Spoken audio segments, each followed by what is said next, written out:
Ethereum is the backbone for the largest Web3 ecosystem that currently exists in the entire world. But Ethereum is not just a secure blockchain to build on. There's much more to it. ETH is also a currency with a market capitalization valued at hundreds of billions of dollars. Let me say that again.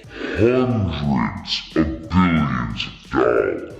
Now, in this video, I'm going to show you just how Ethereum works as a currency that you can spend, stake, swap, and even mint with. And let's not forget about deploying smart contracts on it as well. But before we get into all of that, if the information in this video and in this series is pertinent to you, make sure that you smash that like button. Make sure you hit subscribe, boom, bang on that notification bell. Comment anything that you want in the relevant sections. I appreciate it. Now, let's go see why ETH is such a massive portion of this cryptocurrency ecosystem and how it would not be able to survive without it.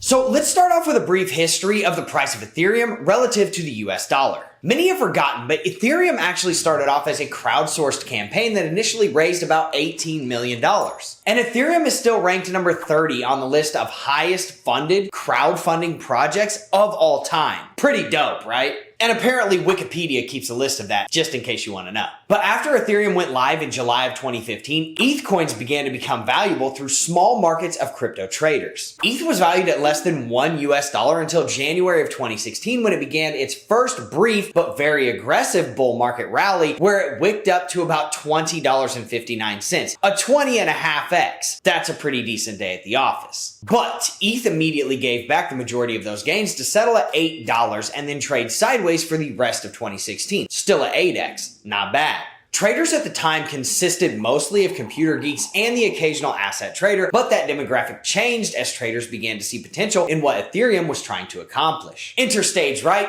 All of the traders in every other market coming over to crypto to make some gains. And the story of Ethereum moving into 2017 was nothing short of a meteoric rise as it started the year on January 1st at about $10.75, but ETH full on raged up to $1,400 on January 18th of 2018. Huh? From $1,400, Ethereum then retracted all the way back down to about 80 bucks. Not 800, 80. But if you would have sold there, you would have missed out on 5,400% face melting bull run up to its all-time highs of about $4,900 that peaked at the very end of 2021. So that brings us to the current era of ETH, where the price has come down from its all-time highs and is headed only God knows where from here. But for those who stuck around from the beginning when Ethereum was only valued in the double digits, they have been greatly rewarded despite the massive volatility. And now that we've taken that journey through Ethereum's long-term price history, let's uncover some of the things that you can do with ETH once you own it, because it is a relatively utility-based token. Now, for all the trading that has gone on, what most people have not done with Ethereum is spend it on non-digital goods and services, or not very much anyway. So in order for Ethereum to become one of the great new currencies of the future, it will need to become heavily circulated as a means of exchange at some point. But for now, the futuristic currency is still in an early adoption phase and is mostly exchanged by traders, people in high-tech industries, and of course, the wonderful world of NFTs and metaverse. So let's get into what those elite early adopters have found to do with Ethereum as they wait for the masses to adopt it. One of the biggest ways that you can benefit from buying and holding Ethereum is not to just trade it, and actually instead you can stake it and earn yield on it. Staking is the new way that the Ethereum blockchain is validated and maintained. Shout out DREWWOLFER Finance for its 4 Ethereum validator nodes and for helping maintain the blockchains. Proof of work is the old way that maintained Ethereum's blockchain before it switched over to full proof of stake. Now you can stake to earn ETH rather than running miners in your garage and doing all of that power consumption. Now there are 3 main ways that someone can stake ETH. The first 2 ways, solo staking and staking as a service, have minimum entries of 32 ETH. And no matter what the price is, 32 ETH is likely going to be too much for a beginner to participate in this staking. So the first 2 staking options are more technically complicated for users and require more steps because you also have to be able to host their validator nodes. This is why most beginners and intermediate investors use pooled staking. Many pooled staking services offer 1 or more liquidity tokens that represent your staked ETH plus your share of the validator rewards. And there are indeed many pooled staking services. The most popular ones are Lido, 1inch, Aave, Uniswap, Coinbase. And there are many more, and these are not necessarily the best ones, but they have earned recognition in the crypto community. So ETH stakers expect to pay a fee of around 10% of the APY that they earn.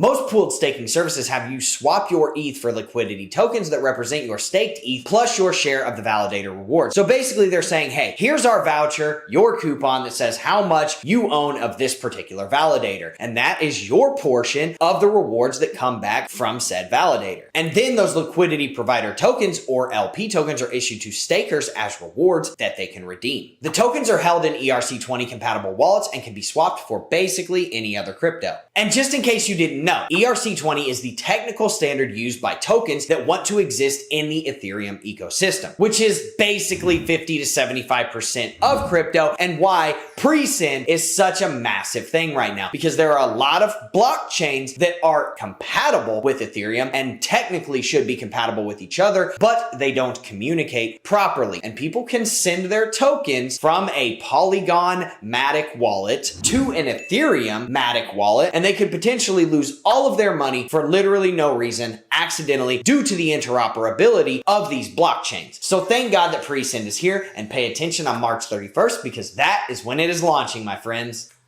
Now, back to Ethereum, because this is all helpful staking information that you'll want to know regardless of the tier of staking that is best for you. And another action that you can take with your ETH is minting. Minting non-fungible tokens or NFTs is a popular way to spend ETH in exchange for other digital assets. While there are indeed other ways that you can use your ETH, staking, swapping, and minting are by far the most popular. And now that I have shown you some of ETH's utility as a cryptocurrency, I am excited to move on to the part 3 of this series on Ethereum. And in part 3, as I told you in the previous video, I'm going to dive into the different layers and how they interact with each other on Ethereum, which is where pre-send comes in, because we know that these layers don't necessarily interact and play nice together, and you could very easily accidentally lose your money by not knowing exactly what you're doing in these layers and in the cryptocurrency markets. But with that being said, go watch the previous video and make sure you show up to the next one. And if information like this is pertinent to you and you like said information, make sure that you smash that like button.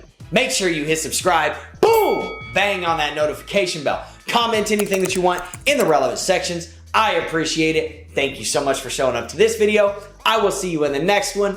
Have a good day, everyone.